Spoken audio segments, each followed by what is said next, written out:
नमस्कार, मैं हूं आपके साथ अंकिता पाल। ब्रीडिंग की शुरुआत करते हैं। कांग्रेस संगठन उपाध्यक्ष मथुरा दत्त जोशी का बयान सामने आया। उन्होंने कहा कि विधानसभा सत्र में विपक्ष सरकार को घेरने के इरादे से उतरा था।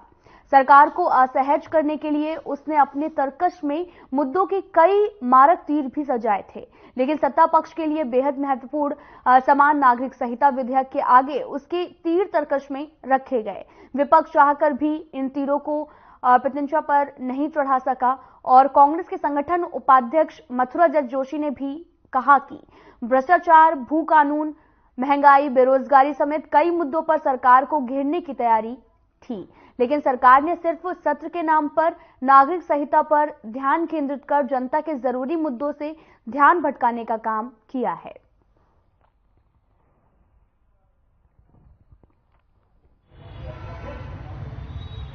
नहीं, देखिए, सरकार सदन चलाना ही नहीं चाहती है। सरकार जानबूझकर लोकतंत्र का गला घोटना चाहती है, विधायकों के अधिकारों का हनन करना चाहती है। अगर सरकार इंटरेस्टेड थी, भू कानून जैसा मुद्दा है, मूल निवास का मुद्दा था, बेरोजगारी का मुद्दा था, महंगाई का मुद्दा था, पेपर लीक का मुद्दा था, कई विधायकों के विशेषाधिकार हनन के प्रस्ताव लगे हुए थे, प्रश्नोत्तर काल नहीं हुआ।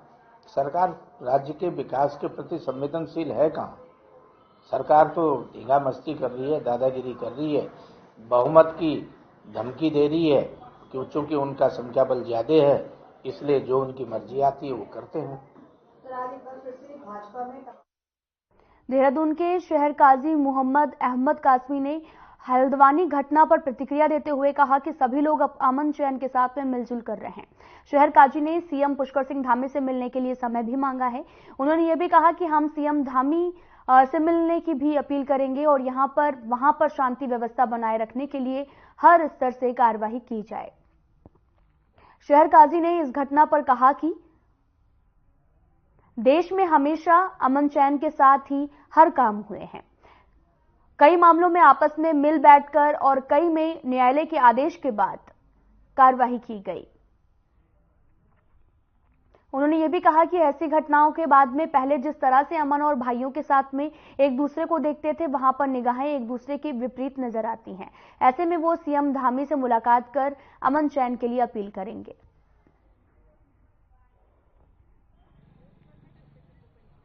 देखिए सर, पहले तो आप हजरात का इस्तकबाल है और साथ साथ इसी के कि आप ये सवाल है कि हुकूमत सरकार से क्या अपील कर सकते हैं। तो जाहिर बात है, हमारी तो अपील यही है कि सब इंसान हैं, सबके साथ अच्छा सलूक होना चाहिए।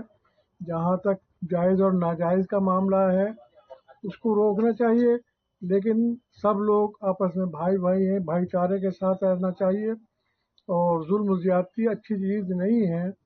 लिहाजा ज़रूरत है कि हम लोग सब मिल कर के रहें और आपस में कोई ज़्यादती ना हो, जो कोई गलती हो।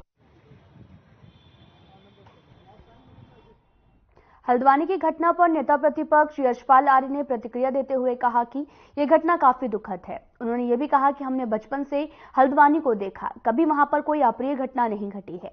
हमेशा से शांति, सद्भाव और अमन का वातावरण रहा।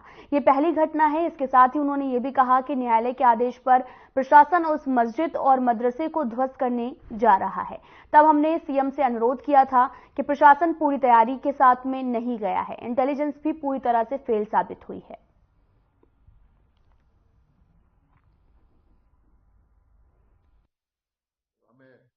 इजाजत दी जाएगी, हमें भी परमिशन से जाना है।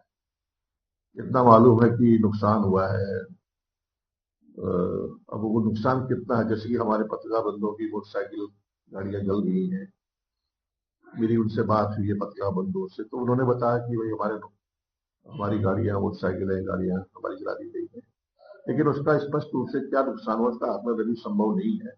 लेकिन इतना जरूर है कि प्रशासन को, सरकार को, माननीय मुख्यमंत्री ने पहल करनी चाहिए कि प्रशासनिक अधिकारियों को बदले की भावना से काम नहीं करना चाहिए। जो लोग दोषी हैं उनके खिलाफ कार्रवाई हो और निर्दोषों के खिलाफ अनावश्यक किसी प्रकार की कार्रवाई नहीं होनी चाहिए। और वहां के माहौल को बनाने के लिए समय जरूर लगेगा, लेकिन प्रशासन का, सरकार का दायित्व है कि वही माहौल, वही शांति, वही सद्भाव वहां पर कायम हो। देखिए, ये है प्रशासन और सरकार का काम। CSIR द्वारा ASO और साथ ही SO के पद के लिए 2 अलग-अलग परीक्षा केंद्रों में पुलिस ने छापेमारी की है। पुलिस ने राजपुर और डोईवाला क्षेत्र के परीक्षा केंद्रों में छापेमारी की गई। एसएसपी देहरादून ने बताया कि पुलिस टीम को दोनों परीक्षा केंद्रों में मुख्य लैब के सर्वर रूम से अलग कमरे में चोरी से जोड़ी की गई लीज लाइनें मिली हैं, जिन्हें नकल माफियाओं द्वारा संस्थान के संचालकों से मिलीभगत कर परीक्षा से पूर्व भी अभ्यर्थियों को ऑनलाइन नकल कराने के लिए जोड़ा गया था। मामले में 4 आरोपियों को गिरफ्तार कर लिया गया है और आगे की जांच में भी जुट गई है पुलिस।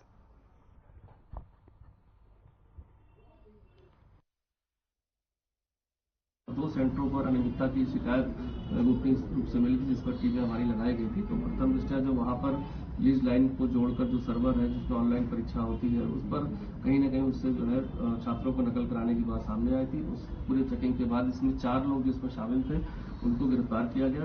राजपुर और डोईवाला थाने में चारों के खिलाफ मुकदमा दर्ज कराया गया। 2 इसमें मेन मास्टरमाइंड जो थे वो फरार चल रहे हैं। इसमें एक अंकित है जो पूर्व में भी दिल्ली क्राइम ब्रांच के किसी मुकदमे में वांछित चल रहा था, वहां भी इसी तरह से परीक्षा ऑनलाइन परीक्षा नकल में उसके द्वारा धांधली की गई थी। तो देखा जाए हरियाणा और मुजफ्फरनगर के इसमें लोग जो अरेस्ट हुए, कहीं ना कहीं ये गैंग के सदस्य थे, तो मुख्य रूप से जुड़े हुए थे। अभी मेन मास्टरमाइंड जो 2 लोग हैं उनकी तलाश।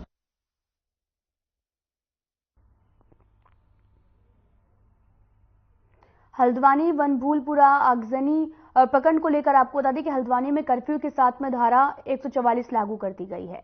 हल्द्वानी से सटे उधम सिंह नगर में हाई अलर्ट भी जारी कर दिया गया है और इसके साथ ही भारी संख्या में पुलिस फोर्स भी तैनात कर दी गई है। देर रात से ही रुद्रपुर भी पुलिस छावनी में तब्दील कर दिया गया। रुद्रपुर के इंदिरा चौक स्थित मस्जिद में जुमे की नमाज के दौरान वरिष्ठ पुलिस अधीक्षक ने जनता से शांत रहने की अपील की है। वरिष्ठ पुलिस अधीक्षक मंजुनाथ टीसी के नेतृत्व में प्रशासन और पुलिस विभाग की तरफ से दल बल के साथ में गाड़ियों के साथ में मार्च निकाला गया। वहीं शहर की शांति के लिए प्रत्येक थाना क्षेत्र में ड्रोन की भी व्यवस्था की गई है। और साथ ही आपको बताते चले कि मस्जिद के चारों ओर छतों पर कमांडोज को भी तैनात किया गया।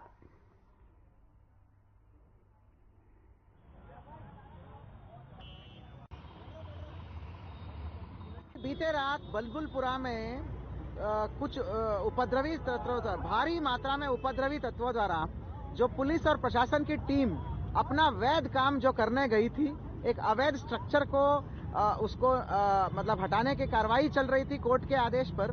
उस पुलिस और प्रशासन के टीम के ऊपर उग्रवादियों द्वारा उग्रवाद की काम करते हुए बहुत ही उग्र काम किया गया है, जहां पर संगठित होकर हजारों की संख्या में इकट्ठा होकर पथराव किया गया। पथराव के अलावा पेट्रोल बम, डीजल बम और दुनिया भर के अलग अलग हथियारों से, अवैध कट्टों से फायरिंग कर लिया गया है। आगजनी पे उतर गया है। ये उग्रवाद की ये जो एक्टिविटी है, ये बहुत मतलब शोभा नहीं देती, निंदनीय है। और इसमें काफी भारी मात्रा में हमारा पुलिस और प्रशासन की विभिन्न अधिकारी कर्मचारीगण घायल हुए हैं। इसके परिप्रेक्ष्य में आज जो है पूरे जनपद उधम सिंह नगर में हमने पुलिस फोर्स को अलर्ट के मोड में रखा है। पुलिस और आपका अर्धसैनिक बल और आपका होमगार्ड, पीआरडी और आरटीसी, पीएसी सभी बलों को हमने रोड पे तैनात कर लिया गया है। संवेदनशील पॉइंट्स पर हमने डिप्लॉय किया है। पूरा जगह पे फ्लैग मार्च किया जा रहा है। एरिया डोमिनेशन की कार्रवाई की जा रही है। बॉर्डर्स पर चेकिंग कर रहे हैं हम लोग। आप देख पा रहे हैं मेरे पीछे कि हर एक थाना क्षेत्र में 2-2 ड्रोन एक्टिवेट कर लिया गया है हमने, और ड्रोन के माध्यम से छतों पर निगरानी हो रही है। और जिन छतों पर कोई मटेरियल है, कंस्ट्रक्शन मटेरियल है, मलबा पत्थर टाइप, उन लोगों के विरुद्ध कार्रवाई की जा रही है और सघन चेकिंग कर रहे हैं हम लोग। किसी भी फिलहाल यहां रुकते हैं छोटे से ब्रेक के लिए।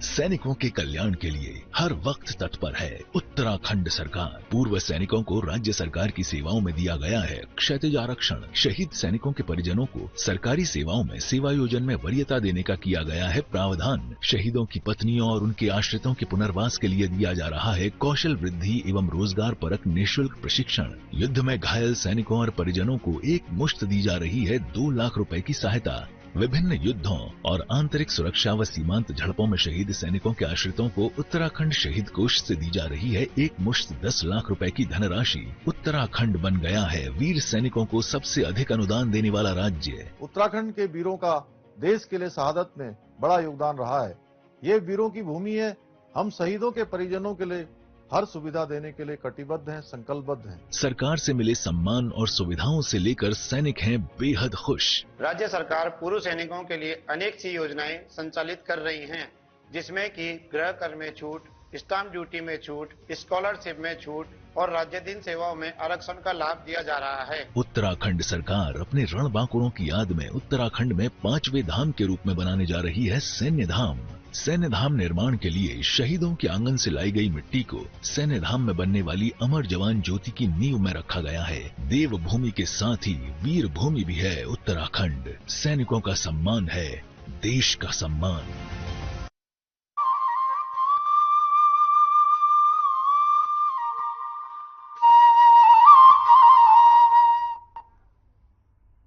ब्रेक के बाद स्वागत है आप सभी का। रुख करते हैं खबरों की तरफ। रुद्रपुर में एक गन हाउस में गन सर्विस के दौरान गोली लगने से एक व्यक्ति की मौत हो गई है।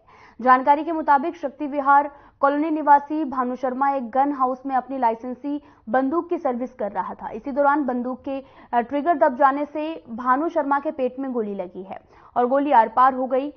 तुरंत भानु शर्मा को जिला चिकित्सालय पहुंचाया गया। मामले की जानकारी मिलते ही भानु शर्मा के परिजन भी जिला चिकित्सालय पहुंचे, लेकिन तब तक डॉक्टर ने भानु शर्मा को मृत घोषित कर दिया और मृतक आपको बताते चले कि युवक की मौत से परिजन में भी कोहराम मच गया है। घटना की जानकारी मिलते ही पुलिस भी मौके पर पहुंची और शव को अपने कब्जे में लेकर पोस्टमार्टम के लिए भेज दिया है।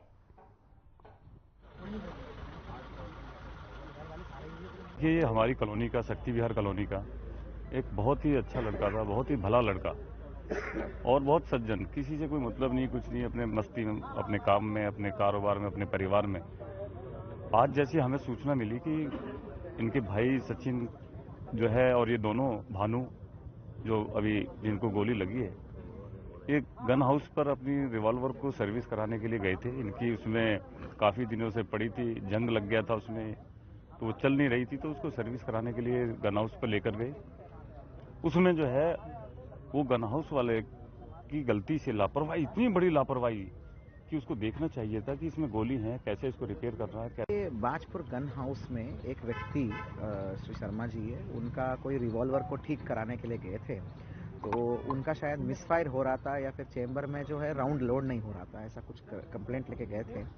तो जब वहाँ का जो व्यक्ति है, जो बाजपुर गन हाउस का जो संचालक है, जो उसको चेक कर रहे थे, तो पहले शायद इन्होंने चेक किया, तो उस समय तो राउंड लिए ही नहीं लिया है, परंतु एक राउंड कम दिख गया उनको वो जो पूरा सिलेंडर में।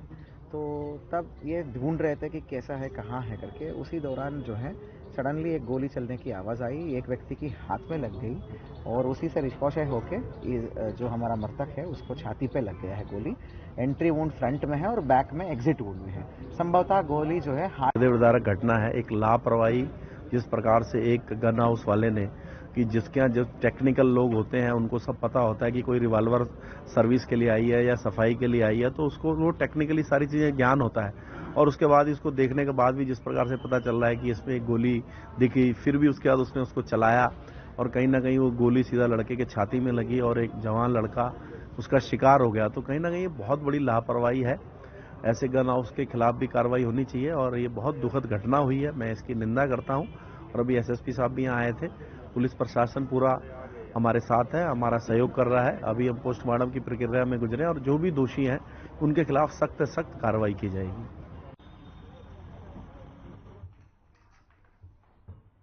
हल्द्वानी में दंगे को लेकर प्रशासन और लोगों के बीच हुए झगड़े को लेकर कुछ असामाजिक तत्वों के द्वारा माहौल बिगाड़ने की कोशिश की जा रही। वहीं प्रदेश के मुख्यमंत्री से लेकर प्रशासन द्वारा लोगों से शांति बनाए रखने के लिए भी कहा गया।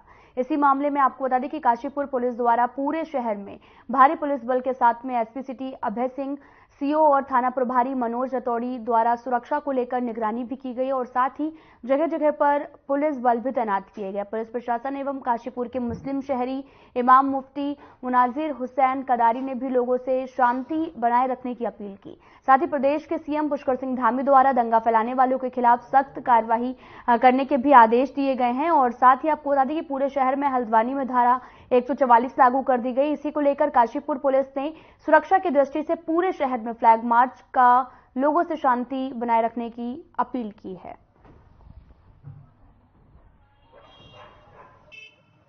शहरी इमाम काशीपुर मुफ्ती मुनाजिर हुसैन कादरी, मैं तमाम यही काशीपुर की जनता से ये अनुरोध कर रहा हूँ, अर्ज कर रहा हूँ कि हमारे काशीपुर की जनता जो अभी हल्द्वानी में भी मामला हुआ है कल, ये किसी भी अफवाह में ना आए बल्कि शांति बनाए रखें, सुकून अमन शांति के साथ में रहें, कानून का उल्लंघन ना करें, कानून को अपने हाथ में ना लें। प्रशासन अलाउट है एकदम सब तरफ और हमें उम्मीद है हुकूमत हिंद से और प्रशासन शासन से कोई भी हमारे साथ में गलत नहीं होगा, पूरी उम्मीद है।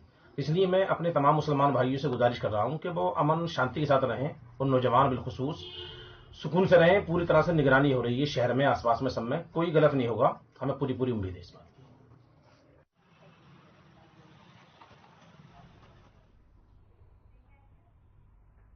फिलहाल यहां रुकते हैं एक छोटे से ब्रेक के लिए।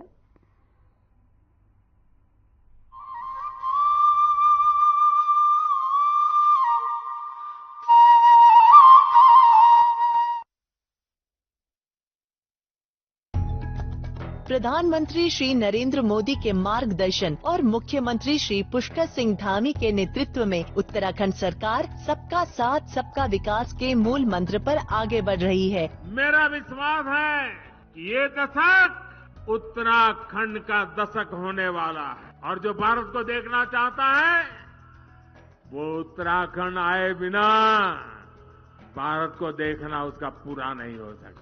डबल इंजन सरकार द्वारा प्रदेश को प्रत्येक क्षेत्र में समृद्ध बनाने की दिशा में कई समावेशी विकास योजनाएं संचालित की जा रही हैं। प्रधानमंत्री श्री नरेंद्र मोदी जी ने अपने कुमाऊं भ्रमण के दौरान प्रदेश वासियों को लगभग 4,200 करोड़ रुपए की विभिन्न विकास परियोजनाओं की सौगात दी है, जिससे सरकार द्वारा संचालित कृषि, शिक्षा, चिकित्सा, परिवहन, पेयजल व खेल आदि क्षेत्रों को गति मिलेगी, जिनका प्रत्यक्ष लाभ राज्य के निवासियों को प्राप्त होगा। प्रधानमंत्री श्री नरेंद्र मोदी जी के आदि कैलाश, पार्वती कुंड और जागेश्वर धाम के दर्शन से उत्तराखंड में तीर्थाटन और पर्यटन दोनों को नया आयाम तो मिला ही है, साथ ही मुख्यमंत्री श्री पुष्कर सिंह धामी सरकार की महत्वाकांक्षी मानस खंड मंदिर माला परियोजना को नया संबल मिला है। इससे पूरे राज्य में रोजगार के नवीन अवसर सृजित होंगे और स्थानीय निवासियों की आय में बढ़ोतरी होगी। डबल इंजन सरकार ने लिया है प्रण, उत्तराखंड को विकसित राज्य बनाएंगे हम।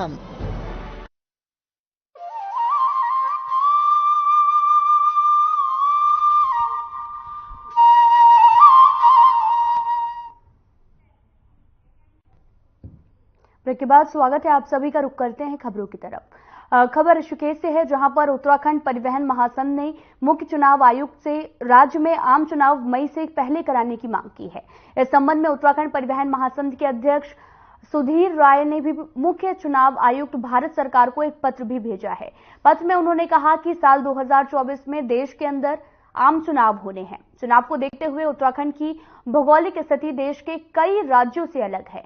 उत्तराखंड पर्यटन और तीर्थ और पर जो आधारित राज्य हैं, अप्रैल के बाद 4 धाम यात्रा के कपाट भी खुल जाते हैं और मुख्य रूप से 4 धाम यात्रा मई, जून, जुलाई तक चलती है। उसके बाद बरसात का समय आ जाता है, इसलिए उत्तराखंड में आम चुनाव मई महीने से पहले ही हो जाने चाहिए, जिससे 4 धाम यात्रा के दौरान यात्री और पर्यटकों को किसी भी प्रकार की परेशानियों का सामना न करना पड़े।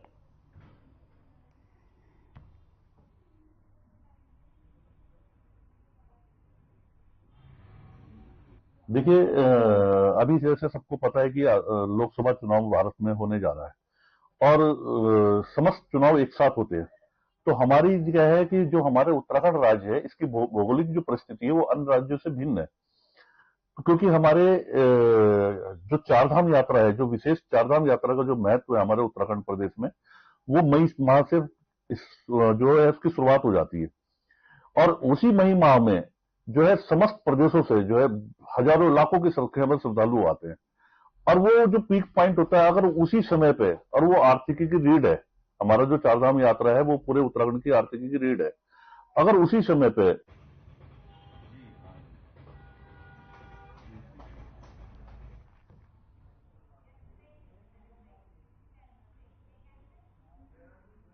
फिलहाल यहाँ रुकते हैं एक छोटे से ब्रेक के लिए।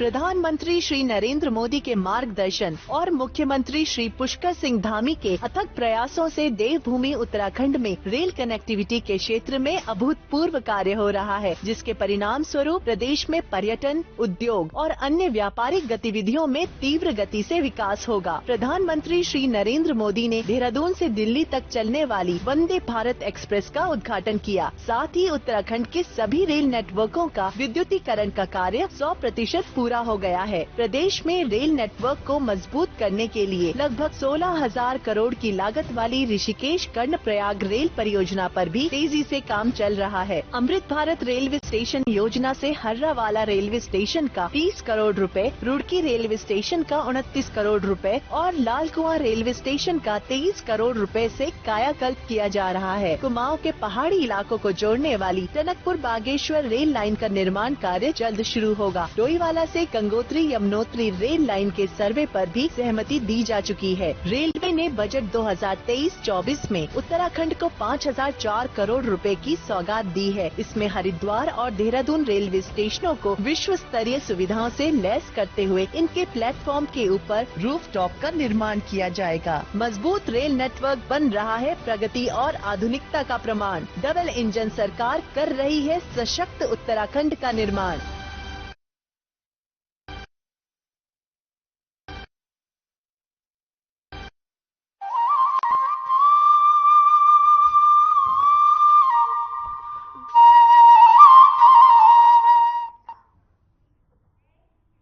ब्रेक के बाद स्वागत है आप सभी का। रुख करते हैं खबरों की तरफ। उधम सिंह नगर में थाना झनकैया पुलिस ने 7.87 ग्राम अवैध स्मैक के साथ में एक अभियुक्त को गिरफ्तार किया है, जिसके बाद में आपको बता दें कि आरोपी के खिलाफ एनडीपीएस एक्ट के तहत में मुकदमा भी दर्ज कर कार्रवाई शुरू कर दी गई है। आरोपी को न्यायालय में पेश कर जेल भी भेज दिया गया है। ये कार्रवाई एसएसपी के आदेश पर अवैध मादक पदार्थों के विरुद्ध चलाए गए अभियान के तहत की गई है। पुलिस आगे की कार्यवाही में भी जुट गई है। झनकैया थाना अध्यक्ष रविंद्र सिंह बिस ने भी बताया कि गिरफ्तार अभियुक्त के खिलाफ आवश्यक कार्यवाही करते हुए न्यायालय में पेश कर जेल भेज दिया जाएगा। कि ये लोकसभा निर्वाचन के दृष्टिगत जो है थाना क्षेत्र में सघन चेकिंग अभियान चलाया जा रहा है, जिसके क्रम में कल थाना पुलिस को जो है लोहियाहेट रोड में एक अभियुक्त है आकाश भारती, जिसके कब्जे से लगभग 8 ग्राम स्मैक बरामद हुई है। उस बरामदगी के आधार पर अभियुक्त के विरुद्ध अभियोग पंजीकृत कराया गया है और उसे माननीय न्यायालय के सम्मुख पेश कर जेल भेज दिया गया है और ये कार्रवाई लगातार जारी रहेगी।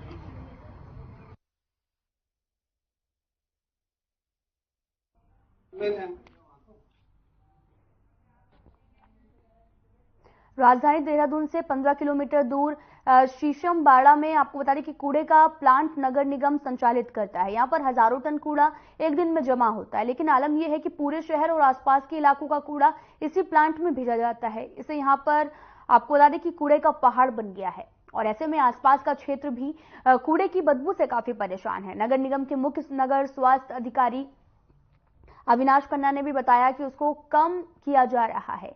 आईआईटी रुड़की से भी इसके लिए स्टडी भी चल रही है और अगले 10 दिनों में आईआईटी रुड़की ने भी ये भरोसा दिया है कि उनके पास पूरी रिपोर्ट आ जाएगी।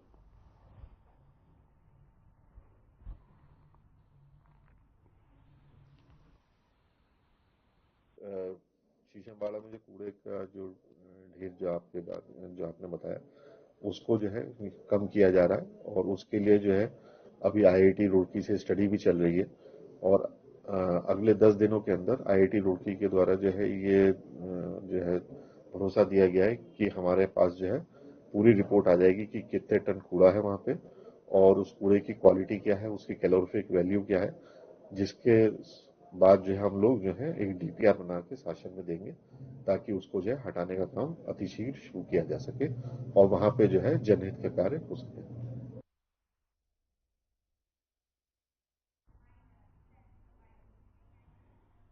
फिलहाल इस वीडियो में इतना ही। नमस्कार।